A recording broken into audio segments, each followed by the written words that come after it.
Upon my rebirth, I made the definitive choice to release Elise from my life. She was meant to illuminate the theater, so I opted to conceal myself overseas.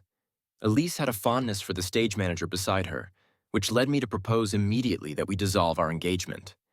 In my previous existence, I had ensnared her with a marital agreement that tethered her to me eternally until death separated us. Elise never had the chance to openly be with Marcus, but it was only during my solitary days in the retirement facility that I recognized I, too, had been confined for a lifetime. The first action I took after being reborn was to submit the application form that had been gathering dust on my computer for an extended period. The instant I received the acceptance letter, it felt as though I had been transported to another realm.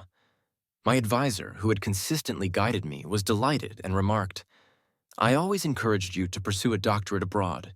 You mentioned you couldn't go because your fiancé was working in Northfield, but now you've finally come to terms with it." Speaking of Elise, she was undeniably a talented young woman. She hailed from a prosperous family and had already made significant strides in her career at a tender age. She enjoyed a degree of fame within the industry and was currently on a rising path. As for me, aside from maintaining good grades, I wasn't particularly outstanding in any other area. If it hadn't been for the arrangement our parents had made during our youth, Elise and I would have never crossed paths. Determined, I stated firmly, "Professor, this time I intend to pursue my own path." My mentor patted my shoulder and cautioned, "Pursuing a doctorate is a long and solitary journey. You must be mentally prepared." Although it was a lengthy endeavor, it wasn't as interminable as my previous life. In that life, I had relinquished the chance to study abroad for a PhD. The Rivers family had been pressuring us to marry. Just a month into our union, Elise became pregnant. She resisted having the child, fearing it would impede her acting career. However, my desperation to build a family led me to take on all significant and minor household responsibilities myself. From that moment, I was ensnared in the minutiae of family life. Meanwhile, Elise felt her mission was complete and seldom returned home. She was engrossed in performances and rehearsals. Her reputation was ascending, and she was frequently traveling for work. Yet wherever she went, Marcus remained by her side as the stage manager. Beyond his professional role, he also attended to her daily needs. In contrast, I was entangled with the Rivers family, raising our child and caring for the elderly. Our son grew up in a single-parent home, and I always felt he was deeply attached to me. It wasn't until I witnessed him getting engaged to Marcus's niece in a private room that I realized the extent of our entrapment. He acted without hesitation, picking up his teacup and cheerfully offering, "Dad, would you like some tea?" A month later, he admitted to me with complete detachment, "Dad, Mom is career-driven. You, as a stay-at-home father, have bound her for life." "That suffices." He continued, "Men who reach your level are truly pitiful. Mom has already preserved your reputation. You can't be so greedy and want everything. Only Elise is bound by the marital contract. As for me, I deserve to suffer from family life, but why? When we were young, I sought her consent, and she agreed to the arranged marriage our elders set. Because of that, I abandoned my career and dreams. She diligently built her career, while I tirelessly cared for the elderly. She was consumed by performances and rehearsals, and I had to manage all 3 meals a day for the entire family. During the toughest moments, I held our son in one hand and a medical appointment slip in the other.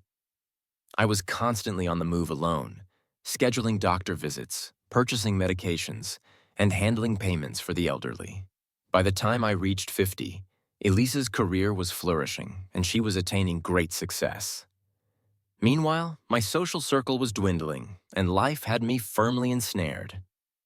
At this point, everyone suggested I wasn't good enough for her. Everyone advised me to let go, and even my son, whom I had raised single-handedly, felt that Marcus should be the one by her side. But I refused. In our final encounter, we parted on bitter terms. He left me standing on the street as I slowly collapsed, watching his retreating figure. I felt immense regret. If given another chance, I would never, ever sacrifice my own life. Returning to the present, after coming back to the apartment, I put away the acceptance letter and headed to the kitchen to bake a batch of egg tarts. This apartment belonged to the Rivers family.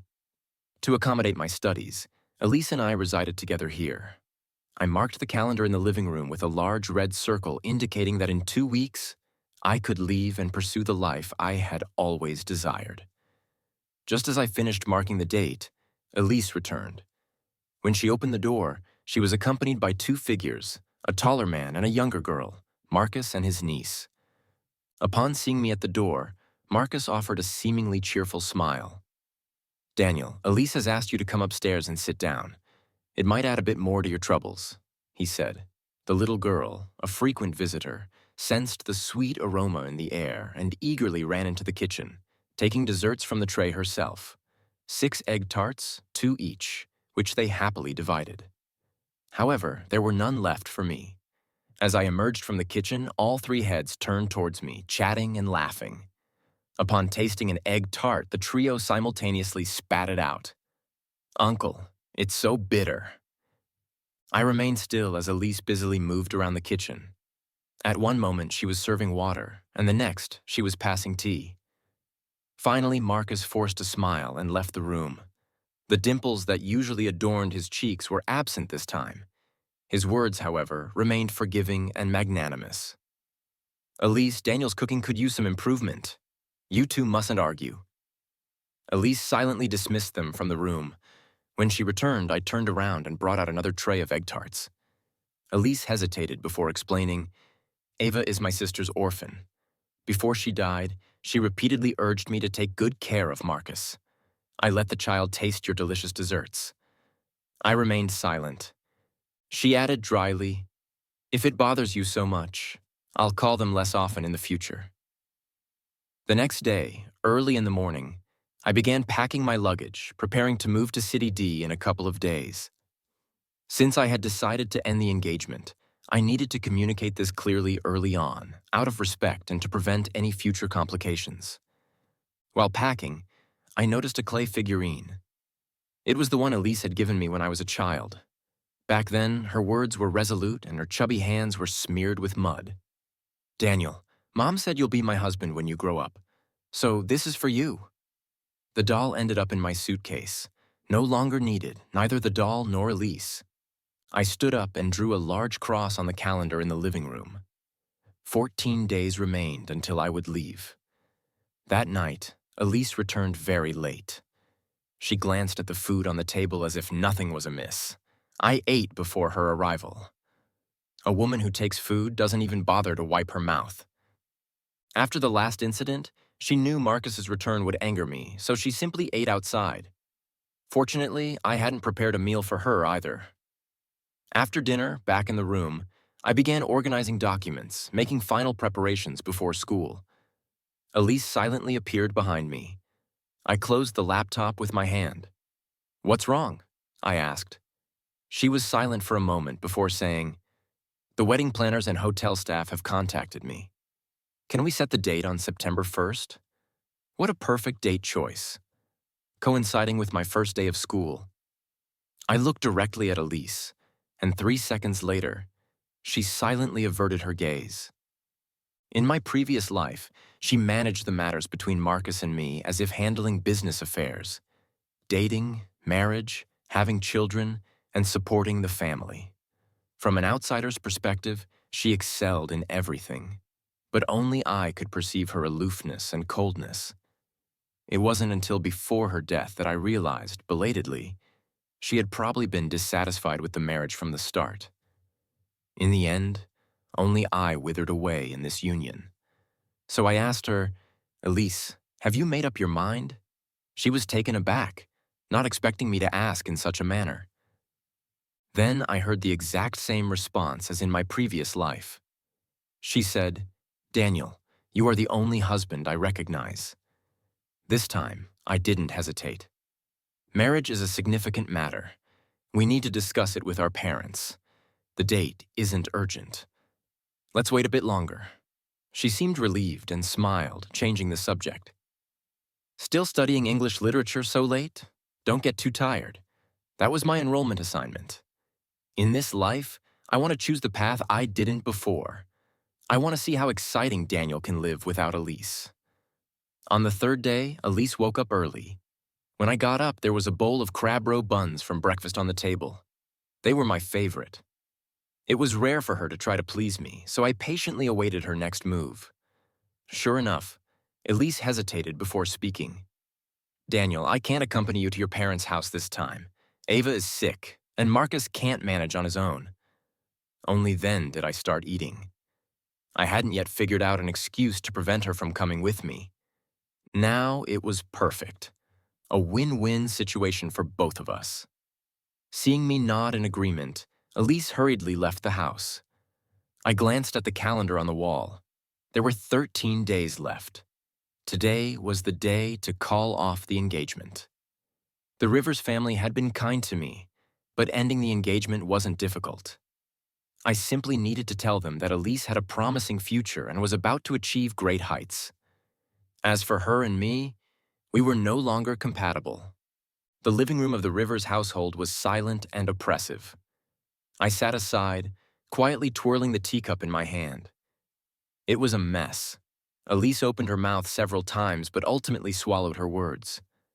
Over the past few years, I had heard quite a bit about Marcus. After holding back her words for a long time, she finally said, "Even if you have feelings for Marcus, you two are still engaged. If you dare to back out, I'll deal with you." Mr. Rivers was the final authority. "Since you've decided to end the engagement, we respect your decision. But Daniel, the relationship between our two families won't change. We still consider you our closest junior." Elise was now the center of everyone's attention. Even her biological parents couldn't understand why I insisted on ending the engagement. But I understood that regarding this arranged marriage, they probably had some hidden expectations. Now that I took the initiative to end it, it was somewhat considerate. This was beneficial for my future life. Regarding Elise and the Rivers family, I no longer wanted any entanglements. After all, they were still family.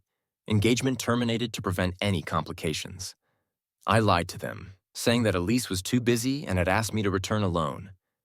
After hearing this, there was chaos. Mrs. Rivers felt somewhat guilty towards me and advised me to stay at their house for a while before leaving. Coincidentally, I didn't want to return to that small apartment and live in constant proximity with Elise day and night. I stayed at the Rivers household for 10 days. During these 10 days, Elise only made one phone call after learning that I was staying with the Rivers. She never called again, maintaining her business-like demeanor regarding our relationship. No concern, no loss of composure. Upon returning home, the first thing I did was mark 10 large red crosses on the calendar. Only 4 days remained. I was carrying my luggage back home when I heard the door open. Elise stood outside, followed closely by Marcus and Ava. "You're back." Elise looked somewhat surprised upon seeing me. Marcus and Ava actually turned and entered my room. I frowned as I saw him naturally close the door to my room. The living room was a mess. Upon closer inspection, it was filled with my belongings. I looked at Elise. A hint of embarrassment flickered across her face. Marcus's house had a leak due to heavy rain a few days ago, so he's staying here temporarily for 2 days. I saw you weren't home and didn't have much stuff, so I let him stay in your room for now. I hadn't even informed her about ending the engagement yet. The two of them were unabashed, facing my piercing gaze. Elise generously offered, "You can move into my room first and temporarily sleep in my bedroom." As she spoke, she opened the door to her room. "Oh, by the way, where are the books from your room? Why are there so few things?" "Of course they were moved out. I sold them. I thought I wouldn't need them after marriage," I explained. Elise frowned. "Even after marriage, you might still need them. Self-improvement is important at any time. Anyway, if you want to sell them, go ahead." She knew everything from the start, but didn't care. She watched me being consumed by that family, serving as a beneficiary of their interests. Elise was content and at ease while enjoying my efforts. Yet she was also distracted by Marcus. I pressed my lips together and remained silent. Seeing my continued silence, she finally asked, "By the way, what did your parents say?" Elise took the bag from my hand as well. I paused, doing some calculations. The timing wasn't right. We could discuss it later. There were still 4 days left. I used this excuse to buy some time. When I left, I would explain everything clearly to her. Elise sighed with relief, then put on a concealed smile. She looked at the calendar in the living room. Looks like we need to find another good date again. After saying that, she rushed to the kitchen to cook. She didn't even notice the marks I'd made on the calendar. I looked at Elise's household registration book on the desk by the window. When I regained my composure and wanted to help, I heard the faint voices of 3 people outside. A man with a deep voice, a charming woman, and an adorable child. I silently sat down again. In reality, having already ended the engagement, living together was inappropriate, especially sharing the same room. But with only 4 days left, I couldn't find a suitable rental elsewhere. After contemplating, it seemed I could only eat a meal and then set up a temporary sleeping arrangement in the living room before bed. Early the next morning, still half asleep, Ava was causing a loud commotion in the living room. Marcus not only ignored it, but was also making clanging noises in the kitchen. Elise simply sat on the sofa, smiling as she watched the 2 of them. Perhaps this was the image of a happy family she had envisioned. I used the excuse of buying groceries and hurriedly left the house. As soon as I stepped outside, I took a deep breath. Why did Daniel come back? Didn't you say you were going to visit your in-laws? My neighbor, Sarah, saw me leave and approached me. Her words were filled with good-natured teasing. Not your in-laws. Sarah was taken aback for a moment, then laughed, thinking I was indulging Elise's reputation. Yes, still not your in-laws. We always have to wait until we're married to change that. She noticed my expression had lost its usual smile. Sarah hesitated, then couldn't hold back any longer. She began to reprimand me in a low voice. These past 2 days, when you weren't around, Elise brought men home. I asked her once, and she actually said it was with your permission. That man looks restless. Did you really approve of that? The wedding isn't even done yet, silly child. Be more careful. With Elise's qualifications, if she hadn't been engaged to you, I guarantee I would have introduced my nephew to her. Who wouldn't be attracted? Men are flocking one after another. You need to be sharp. Even if men were approaching one after another, only Marcus stood by Elise's side. She didn't need to worry because Elise would always back him up. What I didn't expect was that Elise outwardly claimed it was my decision. She was careful not to let any stain touch Marcus. She had indeed put in a lot of effort, but some things I still couldn't discuss at that moment. Sarah saw that I was soft-hearted, pouted, and finally kept advising me to be more cautious at home. When I returned, the living room was empty. However, I could hear rustling sounds coming from the basement. After a while, Ava bounced into the room, holding a tattered piece of drawing paper. I squinted to see. It was a portrait I had drawn of Elise last New Year's Day. The woman in the painting still had cold eyes, but her mouth held a faint smile. The room was warm like spring, and fireworks illuminated the outside. During those few hours, Elise's eyes were only for me. I always thought that after marriage, we would spend many days and nights repeating such simple happiness, but I never expected that it was her only time to look at me seriously. The drawing in Ava's hand was already torn and tattered. There were sticky sugar stains on the paper. Behind her, Marcus had followed. Kids don't understand. Daniel, you won't hold it against the child, will you? His tone was gentle, but the pride and contempt in the corners of his eyes were evident. Since you know they don't understand, educate them more. It seemed he didn't expect me to retort, and Marcus was momentarily stunned. Kids understand the atmosphere the best. And Ava suddenly rushed forward. Her dirty little hand slapped mine, leaving a black handprint on my shirt. You can't bully my uncle. The little girl's voice was sharp and piercing. Elise rushed in from outside the door. She grabbed Ava and pulled her into her arms. I didn't look at her. My gaze shifted to the fallen drawing paper. Elise followed my line of sight and was momentarily stunned. She clearly understood something. She wanted to say something, but swallowed her words back. Marcus looked even more pleased. his face showing a facade of grievance. "Elise, I'm sorry. It's all my fault for not keeping a better eye on Ava." At that moment, my laughter erupted abruptly. All three pairs of eyes turned to look at me simultaneously. I picked up the drawing, held it up to the light, and said, "I didn't draw it right. The lighting in the house isn't this bright." After saying that, I threw the drawing into the trash can and walked into the kitchen with a blank expression. Elise suddenly looked up, staring blankly at my retreating figure, unable to attend to Ava's continued crying and fussing. Elise followed me into the kitchen. She hesitated for a long moment before awkwardly opening her mouth. "These past 2 days, I've been busy looking for a place. In a couple of days, Marcus will move out with Ava. I know you don't like him. Can you just bear with it a little longer?" Without much thought, I replied, "Sure." After all, there were still 3 days left before I had to leave. It was originally the Rivers family's house by then. How they would manage their lives behind closed doors in this house wouldn't concern me anymore. I had agreed too quickly, and Elise struggled to speak, her face turning pale and green, looking very uncomfortable. She thought I was angry about what just happened inside, pulling me back. "Ava is still a child. I've told you many times. I take care of them only because of my sister's request. Marcus isn't easy either. Can't you stop thinking of people as so despicable?" I sneered. "So you brought him back and even told others it was my idea." Elise's breath caught, and she opened her mouth but couldn't say a word. I laughed. "See, no matter how eloquent your words are, the inner turmoil and sordid thoughts couldn't deceive anyone. Concerned about maintaining the elder's face, I didn't want to ruin your career, but it had to be this way."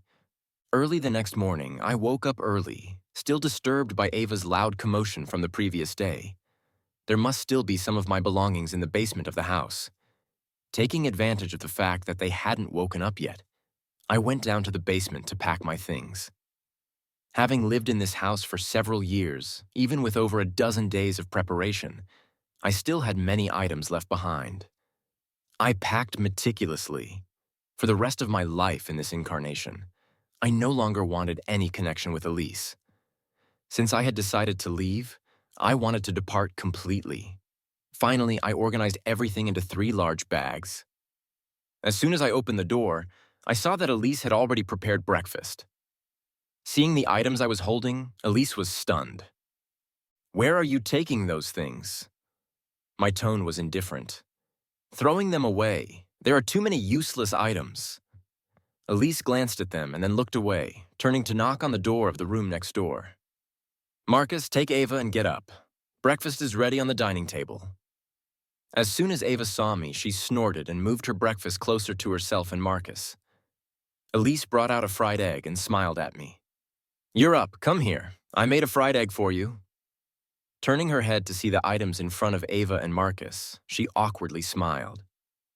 "Good girl, Ava. Can you share some with Uncle Daniel?" I ignored the group and left the house directly. There were only a few days left before the semester started. All the necessary procedures had been prepared. I planned to exchange some petty foreign currency again. Additionally, I wanted to see what else I needed to buy. Once everything was settled, I booked a room at a hotel. Although there were only 2 days left, seeing Elise every day with my head down and her looking up was really unsettling. Since she thought I was jealous of Marcus, I decided to let her maintain that misunderstanding and use it as an excuse to move out. Once everything was in order, I returned home, but I saw Ava playing with my passport in her hands. My head buzzed. "What are you doing?" I snatched the passport back, startling Ava, who fell off the table. Her heart-wrenching cries drew Marcus from another room. "What are you doing? Who told you to bully Ava?" Marcus pushed me away, tenderly picking up the child. I was trembling with anger, carefully placing the passport back into my bag. "Am I bullying her? Don't you see what she did? Who told you to touch my things? Get out!" Marcus stood up holding the child, looking coldly at me. "Ha ha ha. You haven't even married Elise yet. This isn't your place to decide." He walked to the door with the child in his arms, paused for a moment, then turned back. Even if you did get married, you couldn't compete with me. With a loud bang, the door closed. Marcus's hostility towards me always surfaced when Elise wasn't around. In the past, I always kept retreating when facing him. He traveled extensively with Elise, gradually becoming capable on his own. Everyone said they were the perfect partners. In comparison, I was just a stay-at-home father, much inferior. But with a second chance at life, I felt suddenly relieved. He might be excellent, but I had my own strengths. Why should Marcus and I be placed on opposite ends of the scale? Because of Elise, who wasn't worth it. Besides Elise, did I have nothing else in life? I could continue my studies, contributing to the relentless pursuit of medical excellence for humanity. I could go out, broaden my horizons, and gain more knowledge. This quagmire here would only hinder my progress.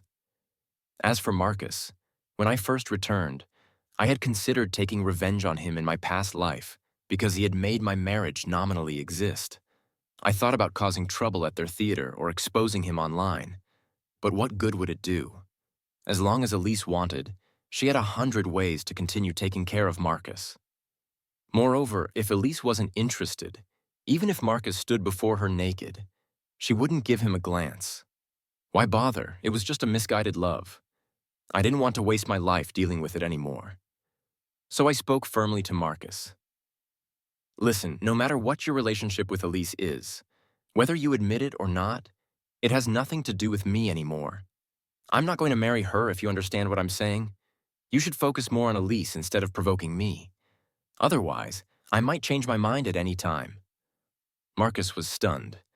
He waved his hand, trying to deny it as if he was afraid of genuinely angering me. Finally, he reluctantly went back to his room. I packed my things, took one last look at the apartment, noticing traces of other men who had lived here, nothing to hold on to, and turned around to leave. Back at the hotel, I quickly packed up and began composing a message to Elise, although she had treated me poorly in many ways. In this lifetime, up to this point, we didn't have any significant grievances. In our past life, we had mutually hindered each other, ending up in an unclear state. If possible, I still wanted to clarify things in this lifetime. In the message, I didn't mention where I was going. I simply told her that I had decided to continue pursuing my PhD in medicine. Regarding our engagement, she didn't want to marry me, and I didn't want to marry her either, so we would just let it go. From now on, we would each find our own happiness.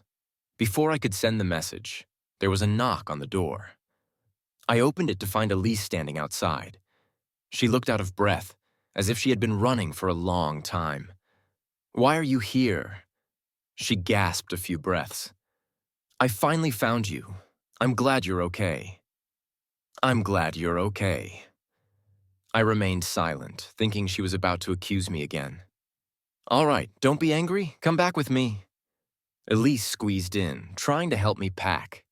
I turned off my phone screen with my hands behind my back, but her gaze shifted and landed on my passport on the table. Elise's expression changed drastically. "Where are you going?" I was taken aback, frustrated that I hadn't packed my things properly. In the afternoon, Ava was rummaging through my things. I was afraid she would damage them, so I took them out. Seeing my composed demeanor, Elise sighed with relief. "I need to keep them safe so we can use them during our honeymoon." She handed me the passport, instructing me to place it in my close-to-body bag. I complied without hesitation. Then, pressing down on her hands as she tried to pack, Elise frowned. "What? Are you still angry? Ava was wrong, but she's still a child. Stop causing a scene." "I just find it odd. Ava has always been well-behaved, but every time you come back, you end up clashing with her." She wanted to say more, but seeing me look at her calmly, she suddenly stopped speaking. I only asked her one question. "Does Marcus know you came to find me?" Elise was somewhat annoyed. "What does that have to do with him? Why are you always clinging to Marcus?" I ignored her and continued. "I guess he doesn't know. Otherwise, you wouldn't be standing here. I'm your fiancé. If we're fighting, it's natural for you to come find me." "Then why?" Subconsciously, don't you want to tell him? Why do you always unconsciously avoid anything related to me in front of him? Every time we argue, you say it's because of your sister that you take such good care of him. You have several sisters. Why aren't the others as attentive as you? I called her softly. Since you don't love me, just let me go. Elise's expression changed drastically, and her body seemed to sway slightly. After a while, she struggled to say, Since you're not going back, then reflect on yourself here. I'll come back to pick you up in a few days. Elise turned around and fled in a disheveled state. I never intended to hurt you. I'm going back to prepare for the wedding. Listening to her stumbling footsteps fade away, I closed the door expressionlessly. It's so ridiculous. In her eyes, her willingness to prepare for the wedding to marry me was a great blessing. I should be deeply grateful. After Elise left, I handled my check-in on my phone and then went out to have dinner with a close friend from school. After graduation, everyone went their separate ways. At the table, my closest friend hesitated before speaking. Heard some things about you and Elise? Daniel, didn't you say you'd get married after graduation? Why are you going abroad to further your studies again? Long-distance relationships are a hurdle many couples can't overcome. I shook my head with a smile. I'm not getting married. Then I raised my glass. To youth, to friendship, to myself. Cheers to youth, friendship, and myself. After returning home, I took an early shower and went to bed. I expected to toss and turn all night, but instead, I had a good night's sleep and woke up at dawn. Upon waking, I headed straight to the airport. Before boarding the plane, I sent the message I had been editing for a long time to Elise. After sending the message, my phone buzzed incessantly. I turned it off immediately. As the plane ascended, I felt a lightness in my body, in a daze. It was as if I saw my past self saying, "Thank you." When the plane landed and I truly set foot on foreign soil, I suddenly felt like crying. In my past life, I could never take this step, but now it was so easy. As long as I wanted to, I composed myself and went to register at the university. In my previous life, I never had the chance to set foot on a campus. This time, I cherished the opportunity dearly. Besides eating and sleeping, I spent my time either in class or in the library. During this period, besides being busy, I received 3 calls from Elise. The first call was a month after the semester officially began. Elise had gone through various means and finally obtained my number. When a stranger's number appeared on the screen, I had already guessed it was her. On the phone, Elise was very emotional. She said she didn't agree to break off the engagement. She said that in her heart, I had always been her husband. Half a minute later, I hung up the phone. The second call was 2 months into the semester. In the midst of a heavy snowfall, Elise's tired voice came through. She said she had arranged a house and a job for Marcus and had clearly told him that she wouldn't see him again. That day, I listened quietly. Elise's last call was on Christmas. In the midst of a heavy snowfall, I spoke for the first time. I said, "Elise, the semester end exam results are out today. I got an A." At the beginning of the semester, I struggled with my studies, learning the language while attending classes and rushing to the lab to keep up with progress. The experiments weren't going well, facing endless failures. No one knew when I would achieve results. Elise listened attentively on the other end, her breathing shallow. Finally, I said, "But you know what, Elise, I'm very happy. I will never confine myself again." Elise's voice suddenly choked. Her tired voice echoed, "But I miss you." See, her focus was still on me. She never cared about my emotional needs, even in moments of reconciliation. After that call ended, I cried my heart out on the streets of the foreign city. No matter how hard I tried in my past life, I was hysterical, hateful, and regretful. But I never shed tears. I had almost forgotten what it felt like to cry. After wiping away my tears, I began to study even harder. In my second year of the PhD, I made a breakthrough in an experiment. Although the path from the experiment to clinical application was still long, only by persevering could thousands of patients benefit. Every late night, I would look up from the lab and see my peers still buried in their work, feeling an inexplicable drive supporting me. The feeling of fighting for an ideal was truly wonderful. Later, I heard from a classmate that Elise had gotten married. Her partner was Marcus. When my classmate explained, carefully considering my feelings, he said, "I heard Elise had been preparing for a performance in the city where you're studying. After Marcus found out, he went to cause trouble. I didn't hear the details, but the next day, the two of them were sleeping in the same bed. Elise stubbornly refused to agree, but she got pregnant. I didn't respond in this lifetime. She still entered marriage out of responsibility as a daughter and as a mother.